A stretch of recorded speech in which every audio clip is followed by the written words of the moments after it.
नमस्कार दोस्तों, आज मैं आपको सकट चौथ व्रत की कथा सुनाने जा रही हूँ।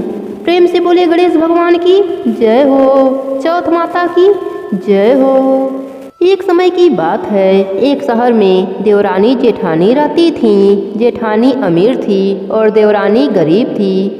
देवरानी का पति जंगल से लकड़ी काट कर शहर में बेचता था और अक्सर बीमार रहता था। देवरानी जेठानी के घर का सारा काम करती और बदले में जेठानी बचा हुआ खाना, पुराने कपड़े आदि दे दिया करती। इसी से देवरानी का परिवार चलता। माघ महीने में देवरानी ने तिल चौथ का व्रत किया।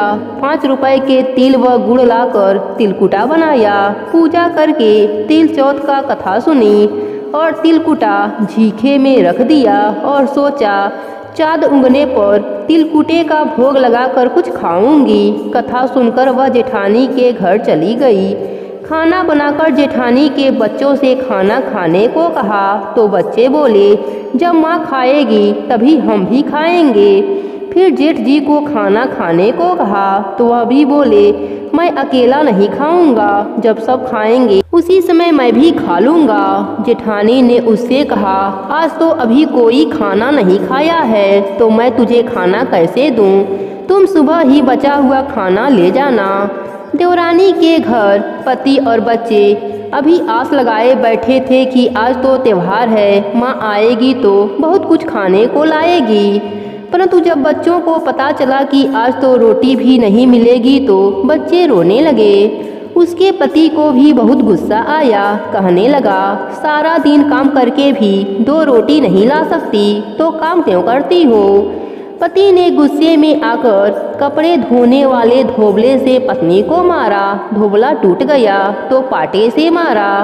वह बेचारी गणेश जी को याद करके पानी पीकर सो गई। उस दिन गणेश भगवान उसके सपने में आए और कहने लगे, धोबना मारी, पाटा मारी, सो रही है या जाग रही है?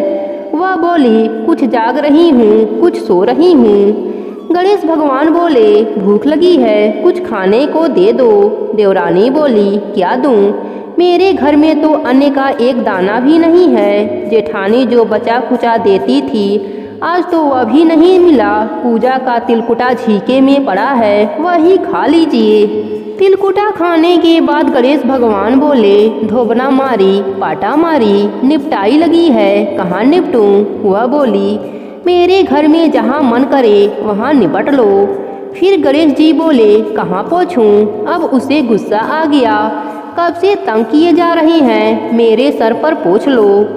सुबह जब देवरानी उठी तब वह देखकर हैरान रह गई कि पूरा घर हीरे मोतियों से जगमगा रहा है। उसके माथे पर हीरे मोतियों का टीका जगमगा रहा था। उस दिन देवरानी जेठानी के घर काम करने नहीं गई। बड़ी देर तक राह देखने के बाद जेठानी ने बच्चों से चाची को बुलाने को भेजा।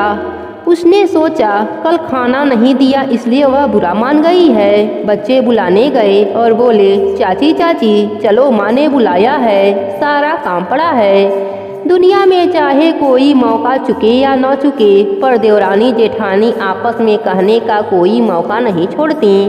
देवरानी बोली, बेटा बहुत दिन तक तेरे माँ के घर काम कर लिया, अब तुम अपनी माँ को मेरे यहाँ काम करने को भेज दो। बच्चों ने घर जाकर माँ को बताया कि चाची का घर तो हीरे मोतियों से जगमगा रहा था। इतना सुनते ही जेठानी दौड़ती हुई देवरानी के घर पहुँच गई और पूछा, यह सब कैसे हुआ? देवरानी ने उसके साथ जो हुआ वह सब कह डाला। घर लौटकर जेठानी ने अपने पति से कहा, आप मुझे धोबने और पाटे से मारो। उसका पति कहा, भला मानस, मैं आज तक तुम पर हाथ नहीं उठाया, मैं तुम्हें धोबने और पाटे से कैसे मार सकता हूँ? वह नहीं मानी और जिद करने लगी। मजबूरन पति को उसे मारना पड़ा। जेठानी ने ढेर सारा घी डालकर चूरमा बनाया और झीके में रखकर सो गई। रात को चौथ विनायक जी सपने में आए और कहने लगे, भूख लगी है, क्या खाऊं? जेठानी बोली, गणेश जी महाराज, देवरानी के घर तो आप सूखा तिलकुटा खाया था, मैं तो मेवे डालकर घी का चूरमा बनाकर झीके में रखा है, खा लीजिए।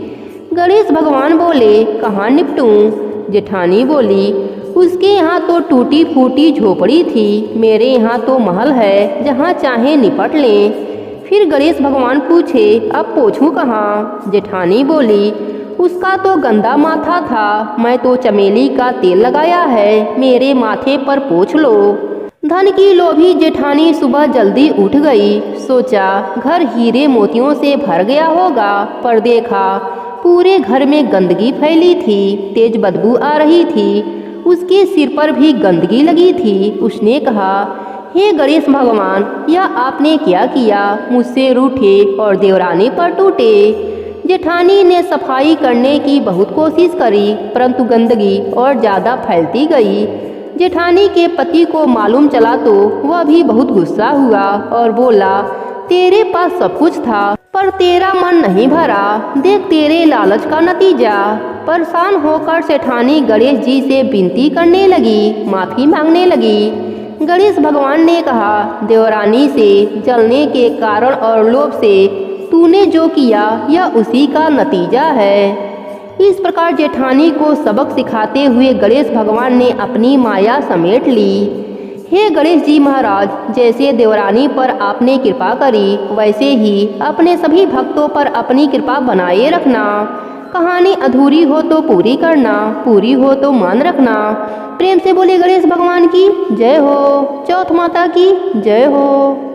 प्राचीन समय की बात है, एक गांव में एक सास बहू रहती थीं। उनका बेटा विदेश में नौकरी करने गया था। सास बहू को लाड से रखती। एक दिन सास किसी काम से गांव जाने लगी तो बहू से बोली कि बहू, चूल्हे की आंच बुझने मत देना। सास गांव चली गई, चूल्हे की आग बुझ गई। बहू डर के मारे पड़ोस में आंच लेने गई तो पड़ोसन कहानी सुन रही थी। बहू देखकर बोली कि आप क्या कर रही हो? तब औरतें बोली, हम चौथ माता की कहानी सुन रहे हैं। बहू बोली, इससे क्या होता है? औरतें बोली कि चौथ माता अन्य धन, लक्ष्मी, बेटा, पोता सब देती हैं। पति परदेश गया वापस आ जाता है, तू भी किया कर। बहू बोली, मैं कैसे करूं? मेरी सास 3 टाइम रोटी देती है। औरतें बोली कि एक टाइम का रोटी गाय के बछड़े को दे दिया कर, दूसरे टाइम की उठानी में गाड़ दिया कर, तीसरे टाइम की अपने लिए रख लिया कर और चूरमा बनाकर चांद देखकर चौथ माता को भोग लगाकर चांद को अर्घ देकर खा लिया कर। बहू बोली, ठीक है। ऐसा कहकर बहू चली गई। अगले माह में चौथ का व्रत आया तो उसने वैसा ही किया। चौथ माता ने सोचा, अगर सतयुग में परिणाम नहीं देंगे तो कलयुग में मुझे कौन मानेगा। चौथ माता सपने में पति से बोली, घर जा, तुझे सब याद करते हैं। वह एक सेठ के यहाँ मुनीम का काम करता था। वह बोला, लेने वाले लेने आएंगे, देने वाले देने, तो मैं कैसे जाऊं? चौथ माता ने कहा, कल घी का दीपक जलाकर बैठ जाना, देने वाले दे जाएंगे और लेने वाले ले जाएंगे। पति ने ठीक वैसा ही किया और सेठ से हिसाब करके घर आने लगा। रास्ते में एक सांप मिला, बोला, मैं तुझे खाऊंगा। उसने कहा, मैं अपने घर वालों से मिल लूं, फिर तुम मुझे खा लेना। वह घर आ गया। पत्नी ने दरवाज़ा खोला पर वह किसी से कुछ नहीं बोला। वह जाकर सो गया। उस दिन चौथ का व्रत था। पत्नी ने व्रत किया। वह जौ देख रही थी, वहीं पट्टे पर चौथ, आंखें, चूरमा, दीपक सब रखा था। वह सब घर पर आ गया और उस लड़के के कमरे में चला गया। चौथ माता ने सोचा, यह सांप इसको खा जाएगा, कुछ करना चाहिए। तब दीपक ढाल बन गया, आंखों का तलवार बन गया और सांप को काटकर ढाल से ढक दिया। पति यह सब देख रहा था। सांप के मर जाने के बाद पत्नी से बोला। तब पत्नी बोली, आप तो मुझसे बोले ही नहीं। तब पति बोला, क्या बोलता? यह देख, मेरा काल मेरे साथ आया था, वह मर गया। फिर दोनों ने आपस में खूब बातें की। सुबह उठा तो माँ से बोला, माँ, मेरे जाने के बाद तू कुछ धर्म कर्म करती थी? माँ बोली, नहीं बेटा, तू था तो मंदिर चली जाती थी, पर तेरे जाने के बाद तो कुछ भी नहीं किया। फिर उसने कहा, बहू से पूछो। माँ बोली, यह क्या करेगी? इसको तो मैं 3 समय खाना देती थी। बहू ने कहा, मैं करती थी। सास बोली, क्या करती थी? बहू बोली, मैं चौथ का व्रत करती थी। सास ने कहा, क्या सबूत है? वह बोली, बछड़े से पूछ लो। बछड़ा ने मुंह खोला तो मुंह में से हीरे मोती झड़ने लगे। फिर बहू बोली, उठानी में देख लो। उठानी को खोदकर देखा गया तो रोटी की जगह सोने चांदी का ढेर हो गया था। तीसरे बनिए से पूछ लो।